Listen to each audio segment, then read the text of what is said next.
Good evening to my fellow students and to Mrs. Jen on my presentation for the Human Communications course for the fall semester of 2013. I've had a few little technical difficulties, so I don't have quite all of my audience, but here is my singular person. That is Lisa. Lisa, say hello. Hello. This speech I actually presented at the Emergency Nurses Conference of 2013 in the Macon Auditorium with about 200 people present. So now I'm trying to, I was unable to get a video, a copy of that video for me to present at this time. So now I'm going to go back and now give the speech again. Unfortunately, it was a 30-minute long speech. So I'm going to trim it down to 6 or 8 minutes and simply stop whenever I'm ready. It is a little bit different because I'm used to speaking to a crowd. I'm used to walking, but I'm going to do the very best that I can when I'm doing this presentation. So, good afternoon to my crowd. Welcome to the Emergency Nurses Association, the conference for 2013. I hope that everyone is having an absolute terrific time. We will have a good time today. I'm going to teach you a little bit about preparation of the patient for air medical transport when you're transferring them from one location to another location. So we're going from a hospital of smaller and less level of care to a more major hospital. And so we could talk about what kind of patients will transfer, the the intricacies of what has to happen prior to us arriving, and then what's going to happen once we arrive on scene so that we can have them ready to go. Again, keeping in mind that speed is the optimal key for what we're trying to do. We're trying to get the patient from point A to point B in a relatively quick fashion. So as a quick introduction, my name is Billy Kunkel. I've been in the air medical field for 8 years now. I'm the medical base supervisor for Air Life Georgia out in Thompson, which is near Augusta. Prior to that, I worked for Henry County Fire Department, where I oversaw the medical operations for about 8 years. I've been in the EMS operation organization for about 15 years now. I've been teaching for about 12, so I've got a little bit of experience in this, and we will go through it, and we're going to have fun.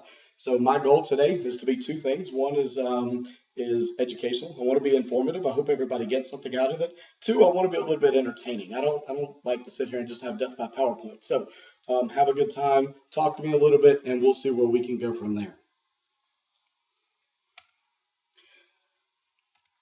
All right. So first of all, my company is Air Methods. It's the first largest air medical provider in the entire nation. We own 48% of all the medical aircraft in the nation.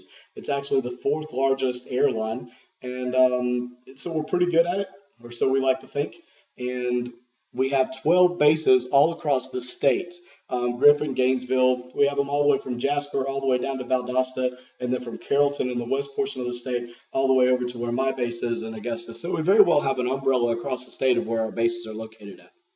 Our crew configuration, which is going to play heavily when we talk a little bit about what kind of patients we're able to transport, is integral to what we do. So we have a nurse on board, and then we also have a paramedic, and then of course there's the pilot. They think that they're the important ones, but we have the medical crew as well. The nurses and the paramedics both have to have a minimum of 5 years of experience. In addition to just the regular time frame, they also have to have their ACLS, they have to have their PALS, they have to have all the alphabet courses. In addition to that, they're all required to have an advanced level certification, and most of them have gone above and beyond that. They're instructors for everything in the world. We spend a lot of time. I tell you this in that most of the patients that you need to transfer from point A to point B, they're going for a higher level of care. They need to go to a cath lab. They need to go because they're having a STEMI or a stroke or a trauma. They need that higher level of care that can be provided. That higher level of care can't always be provided by the common ground ambulance where you have a paramedic or an EMT in the back of the truck. Not to say that they're not qualified. However, we're talking about significant patients with significant illness or significant injuries, and without that higher level of care, you're asking for something bad to happen before they get there. So that's another reason why you should consider using us for the medical transport of the patients. Here's just a picture of our Eurocopter AS350B2, the helicopter that we use. It's not a very big helicopter. It's a single engine helicopter, but it gets the job done for what we do. We don't have to fly in mountainous terrain for the most part. We don't have to fly over a lot of water, so we have a single engine. It's kind of like going from having a Hummer to maybe, a BMW. It's a very nice aircraft. It still costs $2 million, but there's not a lot of room inside. It's just not real big. We fly at 120 miles an hour. We're able to go in a straight line, so we don't have to worry about traffic. We don't have to worry about stopping at stop signs or road closures or anything like that. So 120 miles an hour in a straight line, it makes a significant impact on us being able to get the patient from point A to point B in a very rapid fashion. This is a picture of our office. You can tell it's not very big. Again, in the front, you see the front seat. We have the cockpit where the pilot actually sits, and then along the back row here, there are 3 different seats. We have the one for the nurse on the far right. We have one for the paramedic on the far left. As you can see there in the picture, where the patient will sit, their feet go all the way up in the chin bubble, what we term the chin bubble, and their head comes all the way back, and it's basically between the paramedic's knees. There isn't a lot of room. So again, this will hit when we talk a little bit about what patients we can transport. If I get a patient much above about 6'4", it makes it really challenging. I'll actually have to slide over to the middle seat so that they can extend up. But again, we're going to also go into weight limitations here in just a little bit. Medical capabilities. So we also, in addition to carrying the nurse and the paramedic, we also have a cardiac monitor. We have 12-lead capabilities, defibrillation. We carry a vent and we carry a pump. So in addition to all the other things you see here, that gives us, again, the higher level of care that we're able to provide that other people simply aren't able to do. So again, other reasons why you should consider using us when you're going to do your transports. Benefits of air medical transport, again, speed, the level of care. I'm not going to go into all of these. I want to get to the meat and potatoes of what we're doing here. So just a quick little action shot. Everybody likes action shots to see what we do. We are considered to be the ooh-ah group of the medical transport industry. Everybody, I won't say everybody, most paramedics, when they begin, this is what they want to do. In the end, they want to be a flight medic. It's the top level. It's the excitement.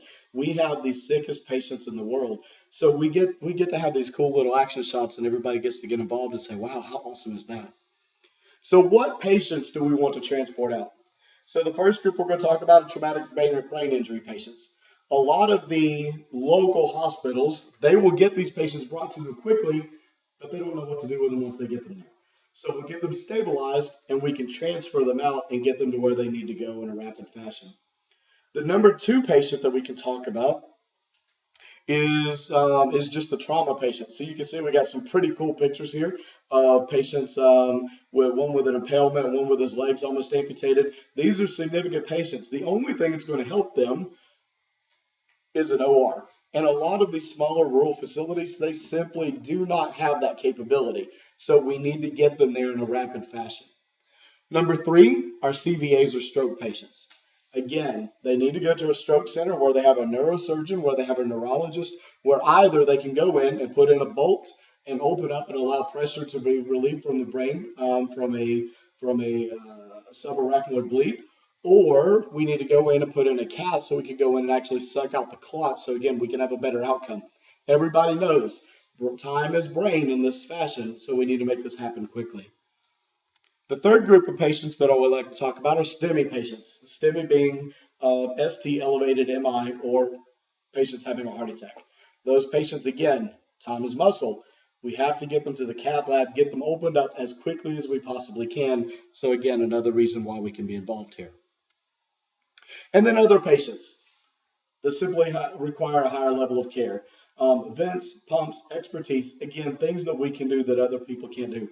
Looking at things such as distance, 120 miles an hour in a straight line. That's a very big benefit for a patient who's coming from a 45-mile away drive. That's going to take them an hour to go by ground, whereby us, we can be there basically in 15 minutes.